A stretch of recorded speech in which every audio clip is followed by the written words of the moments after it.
హరి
బ్రహ్మా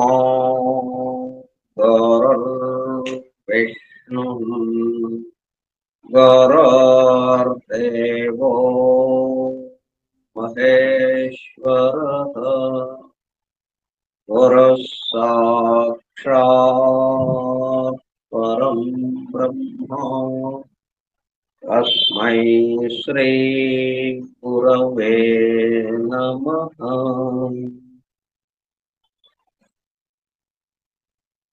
ఓం సహనావతు సహనౌ భునక్తు సహ వీర్యం కరవావహై తేజస్వినావధీతమస్తు మా విద్విషావహై. ఓం శాంతి శాంతి శాంతి.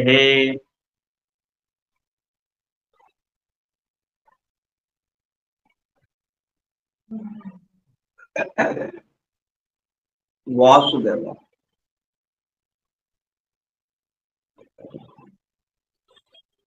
10/9/2025 మంగళవారము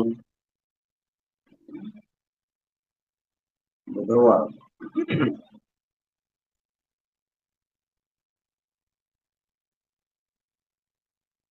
రాత్రి 9 గంటల సమయం. డాక్టర్ విలియం జి బ్రెన్హమ్ ఆంగ్ల గ్రంథం the laws of scientific hand writing ఆధారముగా 1894 సంవత్సరంలో నిర్వహింపబడిన శిక్షణా తరగతులలో బోధింపబడిన అంశములు హస్త సాముద్రిక తత్వశాస్త్ర స్వయం బోధిని గ్రంథముగా రూపుదిద్దుకొనటం జరిగింది. ఆ గ్రంథమును ప్రస్తుతము మనం అధ్యయనం చేసుకోవడం గురించిన కార్యక్రమానికి స్వాగతం. అందరికీ నమస్కారం.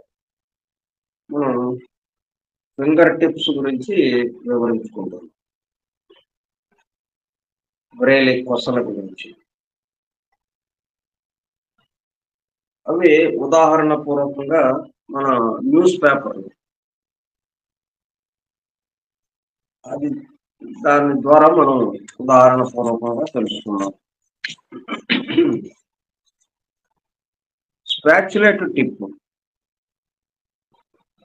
జరిగిన దాన్ని మార్చకుండానే చెప్పే విధానంలో నూతనత్వంతో ఆ సంఘటనలో ఉండే విషయాన్ని ఇంకొక కోణం నుండి చూపిస్తారు, మనల్ని ఆశ్చర్యపోయేట్లు చేస్తారు. న్యూస్ పేపర్స్ లో ఈనాడు ఈ విభాగంలో చెందుతుంది. ఈనాడు ప్రారంభంలో బాగానే ఉంది.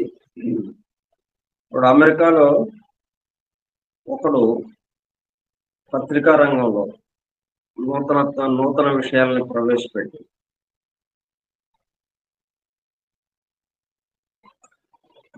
దాని యొక్క సర్క్యులేషన్ ని పిలిచి ఒక అద్భుతమైన పత్రికగా అమెరికాలో నిలబెట్టడం జరిగింది. అది ఉదాహరణగా తీసుకుని ఈయన నెమ్మదిగా మొట్టమొదట ఏం చేశాడు, పత్రిక మామూలుగా ఆ సమయానికి ఏంటంటే ఇంకా ఈనాడు రాని సమయానికి ఉదయం 8, 9 అట్లా అయ్యేది. పేపర్ మన ఇంటికి వచ్చేటప్పటికల్లా, లేకపోతే ఈ షాపుల్లో అమ్మటానికి కానీ చాలా ఆలస్యంగా వస్తుంది. ఇళ్ళకి ఇంకా ఆలస్యంగా ఇస్తుండేవాడు. అటువంటిది దాన్ని గమనించాడు, అదొకటి. అంటే తెల్లవారుజాము అయ్యేటప్పటికల్లా నిద్ర లేచే సమయానికి అందరికీ అందివ్వడం పేపర్, అదొకటి. తర్వాత రెండోది, పేపరు ప్రింటింగ్ ఎక్కువగా విజయవాడ, హైదరాబాదు ఇటువంటి ప్రదేశాల్లో ఉండేవి, మద్రాసు. దాన్ని ఆంధ్రపత్రిక విజయవాడలో ఉండేది, ఆంధ్రజ్యోతి విజయవాడలోనే ఉండేది.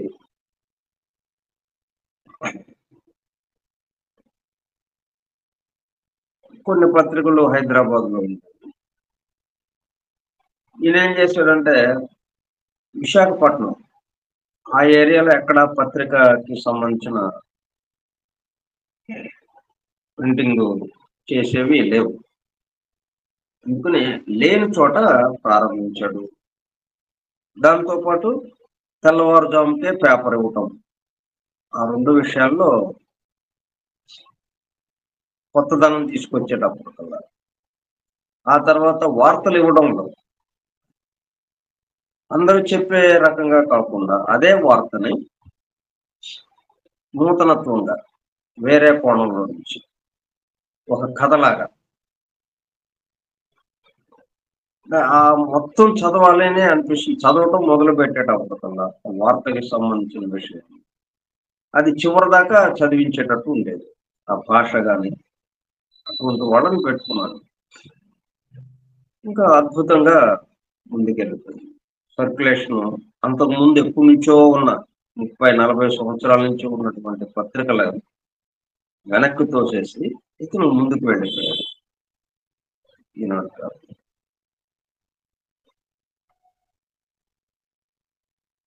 అట్లా ఈ స్పాక్యులేటివ్ టిప్ వాళ్ళు ఎట్లాగైతే నూతనత్వాన్ని ఎప్పటికప్పుడు ఒకసారి చేసింది ఇంకోసారి చేయటం కాకుండా ఉంటారు, అట్లా ఆ దానికి తగిన విధంగా న్యూస్ ని కవర్ చేయటం, ఆ న్యూస్ ని మనకి వివరించడం ఆ పత్రిక ద్వారా అలా చేస్తుంటాం. అందుకని మనం ఈనాడు అని దానికి చెప్పుకోవచ్చు. కాకపోతే ఎన్టీ రామారావు వచ్చిన దగ్గర నుంచి కొంచెం మార్పు వచ్చింది. ఎందుకంటే ఆయన దగ్గర పనిచేసినటువంటి ఎన్టీ రామారావు వచ్చేంత వరకు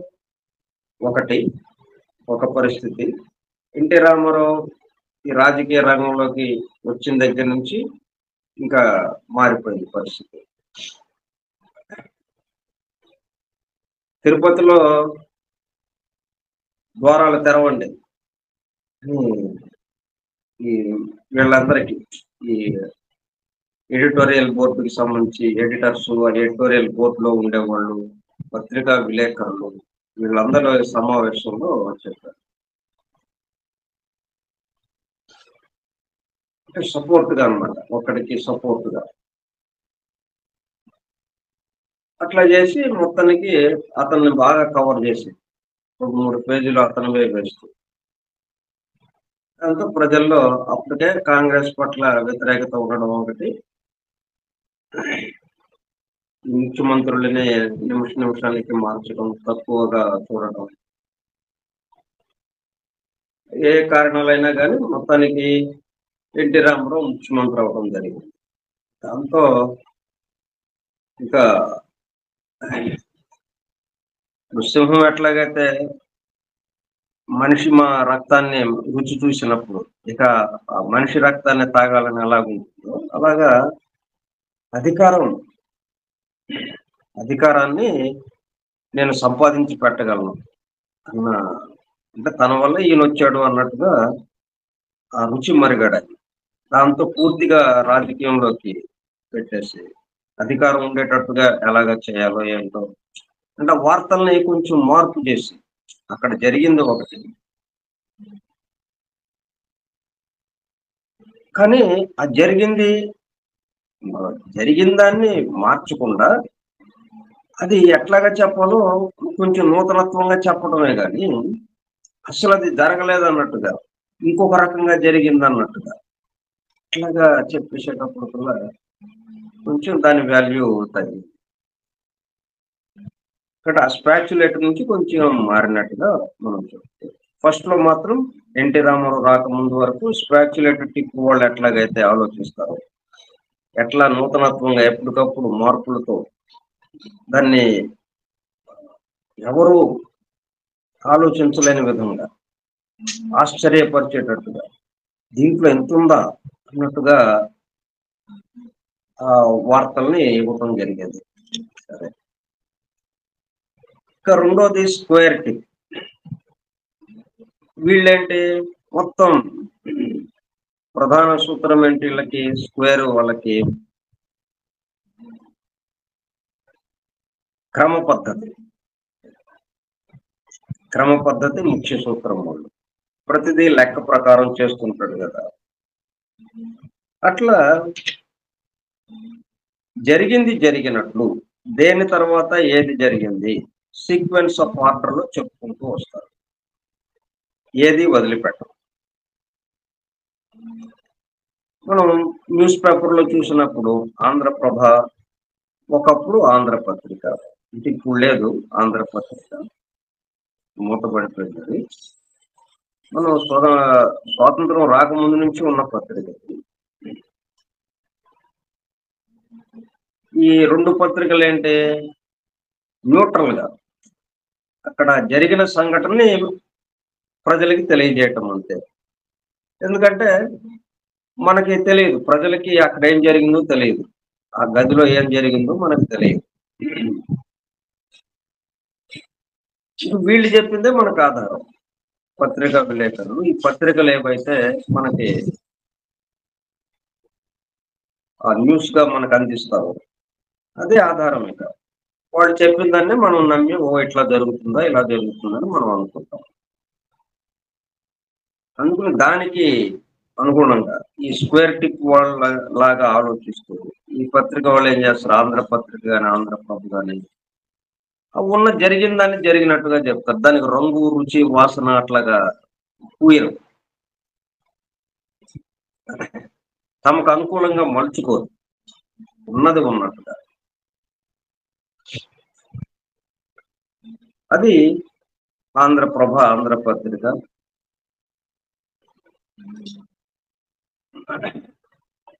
ఇప్పుడు ఈ మధ్యన వచ్చింది వార్త అనేది, ఉదయం అని వచ్చింది. సరే, దాన్ని తొక్కేశారు. అది కూడా ఇట్లాగే స్క్వేర్ టిప్ లాగా ఉన్నది ఉన్నట్టుగా చెప్పడం, ప్రజలకి ఉన్న విషయాన్ని వివరించడం, దానికి వాళ్ళ యొక్క భావాన్ని జోడించకుండా.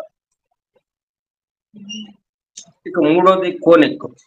విషయంలో వివరించడంలో జరిగింది జరిగినట్లు చెప్పక వాటికి రియాక్ట్ అవుతూ భావావేశంతో ముందు జరిగింది వెనక జరిగింది ముందు గజిబిజిగా చెప్తుంటారు. సంబంధం లేనివి కలుపుతూ ఉంటారు. ఉదాహరణ ఆంధ్రజ్యోతి. నేను 94 సంవత్సరంలో చెప్పింది ఇది. అప్పటి పేపర్లను పరిశీలించి అప్పుడున్న న్యూస్ పేపర్లని దీనికి తగినట్లుగా అవి ఉన్నాయో లేవో నిర్ధారించుకుని అప్పుడు చెప్పినాం అనమాట. ఇప్పటికీ అవి మార్పు లేకుండానే ఉన్నాయి, కాకపోతే ఈనాడు కొంత మార్పు వస్తుంది. ఆంధ్రజ్యోతి మొదటి నుంచి కూడా గందరగోళంగానే వార్తలు వస్తుంది, అది నమ్మదగినవిగా ఉండవు. ఇక పాయింటెడ్, పూర్తిగా ఊహాలోకం. భౌతిక ప్రపంచమునకు సంబంధించి అవగాహన ప్రాముఖ్యత తక్కువ. ఈ రోజువారీ జీవితానికి సంబంధించి ఏది ఎలా పోతే మాకెందుకు అన్నట్టుగా ఉంటుంది. ఈ పైన మనం చెప్పుకున్న పత్రికలన్నీ రోజువారీ విషయాలకి సంబంధించి ఈ ప్రజల యొక్క జీవితాన్ని టచ్ చేసే అంశాలు, వాళ్ళకి ఇబ్బంది పెట్టే అంశాలు ఏమైనా ఉంటే వెంటనే ఆ పత్రిక ద్వారా వాళ్ళు తీసుకురావడం లాగా చేస్తూ ఉంటారు. ప్రజలకి ప్రాముఖ్యత ఇస్తూ ప్రజల నిత్య జీవితానికి సంబంధించిన సమస్యలకి ప్రాధాన్యత ఇస్తూ వాళ్ళు చెప్తూ ఉంటారు. ఇక ఈ పాయింటెడ్ టిప్ వాళ్ళేంటి? ఊహాలోకం. భౌతిక ప్రపంచమునకు సంబంధించి అవగాహన, ప్రాముఖ్యత తక్కువ. భౌతికంగా ఏం జరుగుతున్నది వివరించడం ఉండదు. పూర్తిగా ఆధ్యాత్మిక విషయాల గురించి తెలుపుతుంటారు. ఉదాహరణ స్పిరిచువల్ మ్యాగజైన్స్. ఈ ఆధ్యాత్మిక మాస పత్రికలు ఉంటాయి. అవి ఏవి చూసినా గానీ ఈ దైవం గురించి, ఈ సృష్టి గురించి, వాటి విషయాలే గాని ఈ రోజువారీ జీవితంలో ఏం జరుగుతుందో అన్నది వాళ్ళకంత పట్టింపు లేదు. ఇట్లా మనకి 4 బ్రెయిన్ కొసలకి సంబంధించి ఆలోచన విధానం ఎలా ఉంటుందో, ఇట్లా మన చుట్టూ జరుగుతున్న వాటిని మనం అన్వయించుకుంటూ ప్రధానంగా న్యూస్ పేపర్ మరి మనలందరినీ ఈ ఈనాడు ఇంకోటి ఏం చేసిందంటే అందరికీ న్యూస్ పేపర్ చదివే అలవాటు తీసుకొచ్చింది. అంతకుముందు న్యూస్ పేపరు ఒక ఈ 100 మందిలో ఒక 20 30 మందో చదివేవారు. న్యూస్ పేపర్ చదవడం అనేది చాలా తక్కువ. ఈనాడు ఎప్పుడైతే వచ్చిందో ఇక చదువరుల సంఖ్య పెరిగిపోయింది. పాఠకుల సంఖ్య విపరీతంగా పెరిగిపోయింది. ఇక ప్రతి వాళ్ళు పేపర్ చదివే వాళ్ళుగా అయిపోయారు. అదొక ఉద్యమాన్యంలాగా, ఒక విప్లవం లాగా తీసుకొచ్చాడు ఈనాడు పేపర్. అదొక గొప్ప విషయం. పాఠకుల సంఖ్యను పెంచడం, పాఠకుల్లో ఆసక్తిని రేకెత్తించి, ఇది స్పాక్యులేట్ అంటే ఆ మాదిరిగా ఉంటాయి.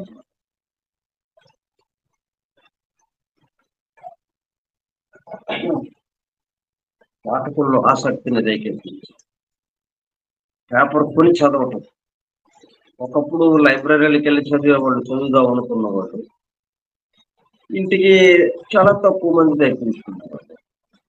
వంటిది ఇప్పుడు 80% చదువుతూ ఉన్నారు పేపర్. 50 నుంచి 70, 80% దాకా చదువుతూ ఉన్నారు పేపర్. అట్లా తీసుకురావడంలో ఈనాడు పేపర్ యొక్క పాత్ర చాలా ఇట్లా ఉంటాయన్నమాట. ఇదే పద్ధతిలో మరి మిగతా విషయాలను కూడా మనం అన్వయించి చేసుకోవాలి.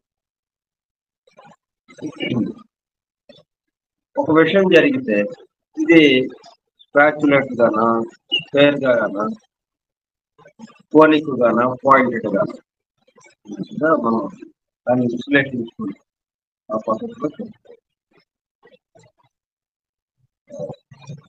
ఇంకా మనం ఇప్పటికి 10 అంశాలు తెలుసుకోవడం జరిగింది. ఏది చేయి ఆకారానికి సంబంధించి.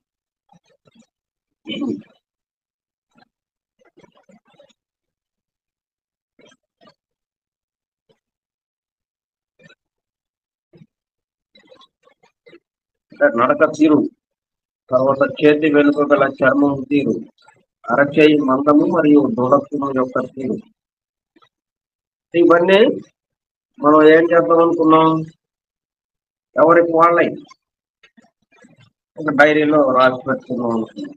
ఒక్కొక్కటి నడక తీరు ఎలా ఉంది, చేతి వెనుక గల చర్మం తీరు ఇలా రాసుకోవడం. దానికి ఎదురుగా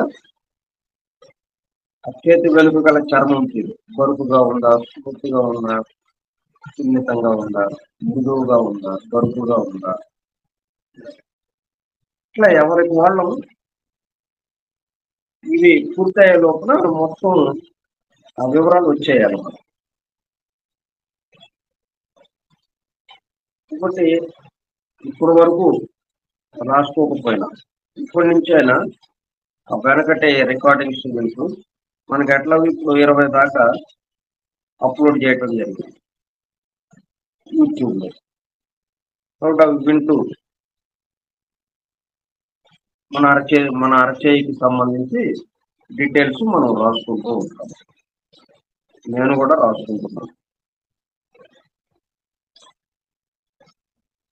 ఒక విశ్లేషణ చేసుకోవచ్చు అయిపోయిన తర్వాత ఒక్కొక్కటి తీసుకుంటా. అరచేయి మందము మరియు దృఢత్వం యొక్క తీరు, చేయి మెతకదనము మరియు వంగే తీరు, అరచేతుల రంగు, అలాగే చేతి గోళ్ళు, చేతిపై వెంట్రుకలు, చేయి మొత్తం గురించి, వ్రేళ్ల గురించి, వ్రేలి కొసలు, ఇట్లా 10 రకాల విషయాలు మనకి వివరించుకోవడం జరిగింది.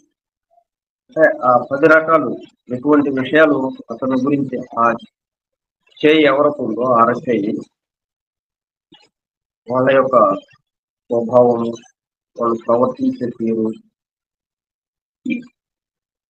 స్పందించే తీరు ఎలాగ ఉంటుందో అవన్నీ మనం వివరించుకోవడం జరిగింది. 10. 11వది ముడి వ్రేళ్ళు.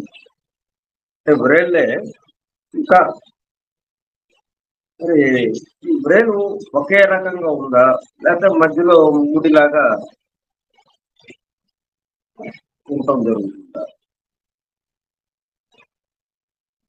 దాన్ని కూడా మనం పరిశీలి. దాని ద్వారా ఇంకా కొన్ని విషయాలు మనకు తెలుస్తాయి. నాటీ ఫింగర్స్ అంటారు, KNOTTY, నాటీ ఫింగర్స్. వ్రేళ్లకు సంబంధించి పరిశీలించాల్సిన తదుపరి అంశము వ్రేళ్ల కణుపులు, అంటే ఫింగర్ జాయింట్స్.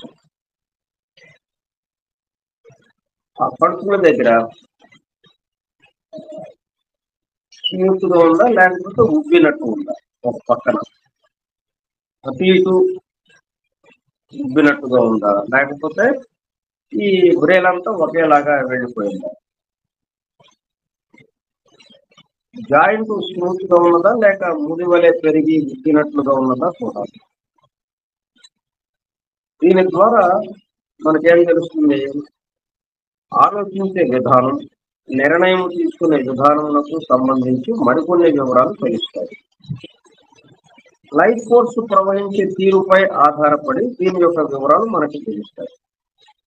ఇది మనం ఎప్పుడు గుర్తుపెట్టుకోవాలి. లైఫ్ ఫోర్స్ వ్రేలు కొసల నుంచి లోపలికి ప్రసరిస్తూ ఉంది.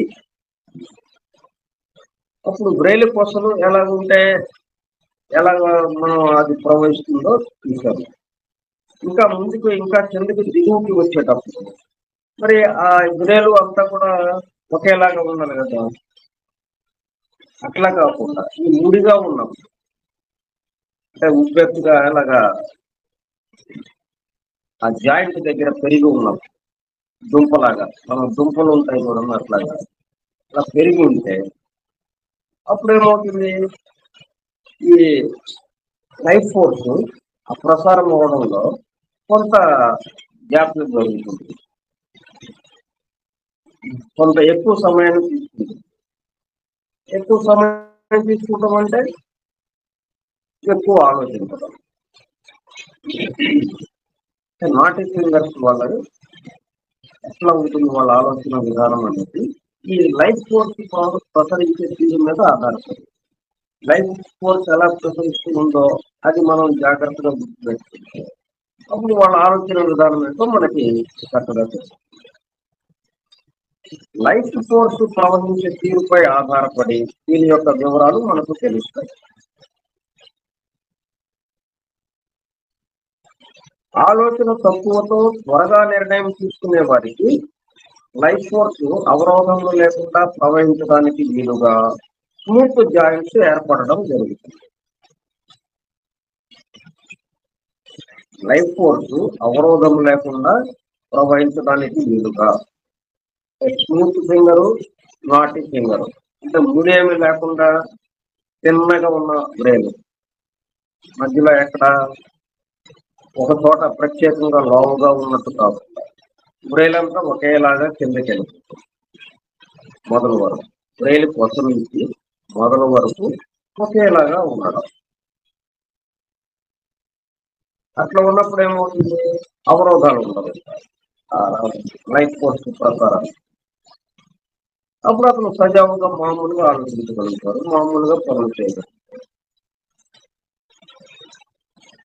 అట్లా ఉంటే స్మూత్ జాయింట్స్ ఏర్పడడం జరుగుతుంది. ప్రతి విషయాన్ని జాగ్రత్తగా ఆలోచించి నిర్ణయం తీసుకునే వాళ్ళకి అంటే 2 రకాల వాళ్ళని మనం చూస్తాం. ఇంకా ఈ 2 రకాలకి సంబంధించిన మధ్య భాగంలో చాలా రకాలు ఉంటాయి కాంబినేషన్. ప్రధానంగా ఏంటి? ఆలోచన లేకుండా, ఆలోచన తక్కువతో త్వరగా నిర్ణయం తీసుకునే వాళ్ళకి స్మూత్ ఫింగర్ ఉంటుంది. అంటే జాయింట్స్ ఏమీ లేకుండా. ఎందుకంటే లైఫ్ త్వరగా ప్రసారం అవ్వాలి. త్వరగా ప్రసారం అయితే అప్పుడు ఇంకా ఆలోచించాల్సిన అవసరం లేదన్నమాట. వెంటనే నిర్ణయం తీసుకుంటారు. అట్లా కాకుండా కొంతమంది ఎలాగుంటారు?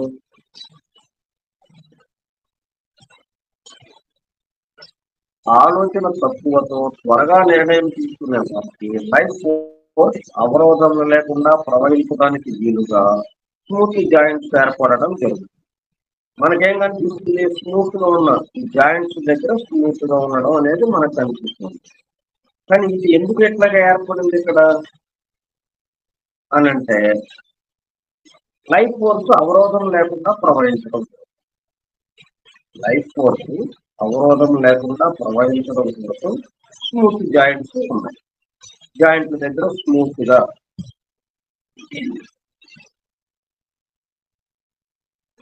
ఒక పక్కన ఎక్కువ ఉండడం అట్లాగా కాకుండా ఒకే పద్ధతిలో వేలు పక్క నుంచి మొదలు దాకా చక్కగా జాయింట్స్ దగ్గర ఏమీ లేకుండా, పెరుగుదల లేకుండా స్మూత్ గా ఉండడాన్ని మనం స్మూత్ గా ఉన్నది. స్మూత్ గా ఎందుకు ఉన్నది? లైఫ్ ఫోర్స్ అవరోధాలు లేకుండా ప్రవహించడం కోసం. కాబట్టి స్మూత్ జాయింట్ చూడగానే మనకేం గుర్తురావాలి? ఇది ఎందుకు ఏర్పడింది ఎట్లాగా? లైఫ్ ఫోర్స్ అవరోధం లేకుండా ప్రవహించడం కోసం. లైఫ్ ఫోర్స్ అవరోధం లేకుండా ఎందుకు ప్రవహించాలి? అవరోధాలతో ప్రవహించచ్చు కదా. అంటే వాడు ఆలోచించే విధానాన్ని బట్టి వాడేంటి త్వరగా ఆలోచన తప్పుతో త్వరగా నిర్ణయం తీసుకోవడం వాడి లక్షణం. మరి వాడు ఆ పనికి కావాలి అంటే ఆ పని చేయటానికి ఇప్పుడు వాడికి అనుకూలంగా ఏది ఉండాలి? ఈ అరచేయి ఉండాలి. ఎందుకంటే ఈ బ్రెయిన్ కోసల ద్వారా లైఫ్ ఫోర్స్ వచ్చి దాన్ని ఉపయోగించుకుంటూ వాడు పనులు చేయటం. ఆ లైఫ్ ఫోర్స్ మరి బ్రెయిన్ దాకా వెళ్ళి ఆ జీవశక్తి అక్కడ ఆలోచనకి సంబంధించి ఆలోచన తక్కువ లేకపోతే ఆలోచన ఎక్కువ, అంటే వాడి లక్షణానికి తగ్గట్టు వాడి స్వభావానికి తగ్గట్టుగా దాన్ని ఉపయోగించు. వాడి స్వభావం ఏంటి?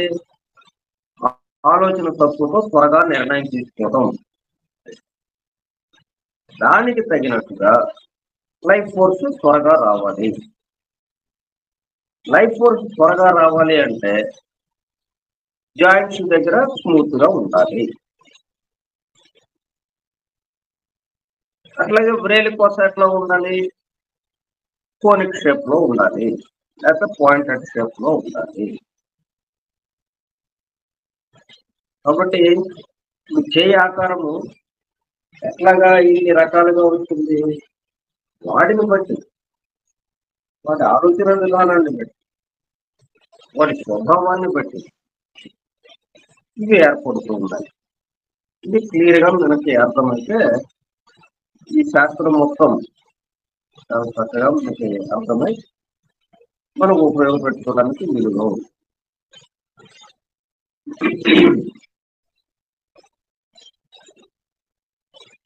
ఇది ఒకళ్ళకి సంబంధించి అంటే స్మూత్ జాయింట్స్ ఎందుకు ఏర్పడతాయంటే ఆలోచన తక్కువతో త్వరగా నిర్ణయం తీసుకునే వారికి లైఫ్ ఫోర్స్ అవరోధంగా లేకుండా ప్రవహించడానికి వీలుగా స్మూత్ జాయింట్స్ ఏర్పడడం జరిగింది. స్మూత్ జాయింట్స్ ఎందుకు? లైఫ్ ఫోర్స్ అవరోధం లేకుండా ప్రవహించడానికి. ఎందుకు? ఆలోచన తక్కువతో త్వరగా నిర్ణయం తీసుకోవడం కోసం. ఒకదానికి ఎక్కడి నుంచి బయలుదేరింది? దేన్ని బట్టి? ఏది స్మూత్ జాయింట్స్ బట్టి లైఫ్ ఫోర్స్ ప్రవహించడం త్వరగా ప్రవహించడం ఆ ఊరు బాగానే ఉన్నాయి. కానీ మూర్తి బ్యాంక్స్ వల్ల అట్లాగా రాకూడదు. ఎక్కడ పని దేని ద్వారా ఇది పనిచేస్తుంది అంటే వాడి యొక్క స్వభావం, వాడి లక్షణం ఏంటి? తక్కువ ఆలోచనతో త్వరగా నిర్ణయం తీసుకోవటం. మరి అది పని జరగాలి అంటే దానికి తగినట్టుగా ఈ అరచేయి మారిపోతుంది.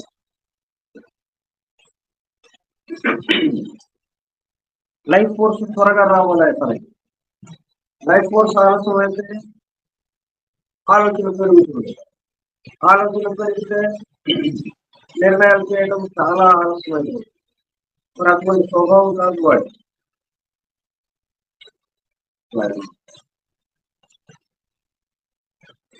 ఇంకొక రకం వాళ్ళకి ఎట్లాగో అది రేపు అది వచ్చే ఆదివారం నాడు ఓం సహనావతు సహనౌ భునక్తు సహ వీర్యం కరవావహై తేజస్వినావధీతమస్తు మా విద్విషావహై. ఓం శాంతి శాంతి శాంతి. స్వస్తి ప్రజాభ్యః పరిపాలయంతాం న్యాయేన మార్గేణ మహిం మహిషాః. ఓ బ్రాహ్మణేభ్యః శుభమస్తు నిత్యం. లోకాః సమస్తాః సుఖినో భవంతు. లోకాః సమస్తాః సుఖినో భవంతు. లోకాః సమస్తాః సుఖినో భవంతు. ఓం శాంతి శాంతి శాంతి. వాసుదేవ.